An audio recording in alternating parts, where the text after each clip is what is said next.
Makamu wa rais wa zamani Kalonzo Musyoka ameelezea wasiwasi wake kuhusu kuongezeka kwa visa vya vurugu za kisiasa vinavyotekelezwa na makundi ya wahuni katika maeneo mbalimbali nchini. Akizungumza mbele ya wanahabari, Kalonzo amesema mashambulizi hayo yanatishia msingi ya demokrasia na uhuru wa kisiasa unaofurahiwa na Wakenya. Shida Kenya. Shida kubwa sana.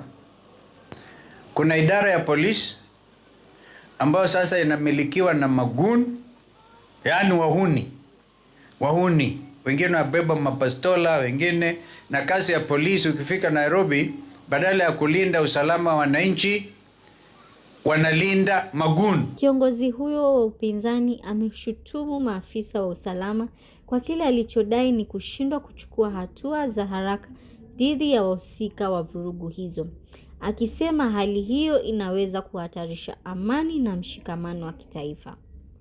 Aidha, ameitaka serikali kuhakikisha kila mwananchi ana haki ya kushiriki shughuli za kisiasa bila hofu ya kutishwa au kushambuliwa. Wito unaendelea kutolewa kwa vyombo vya usalama kuchukua hatua madhubuti dhidi ya makundi ya wahuni yanayohusishwa na vurugu za kisiasa.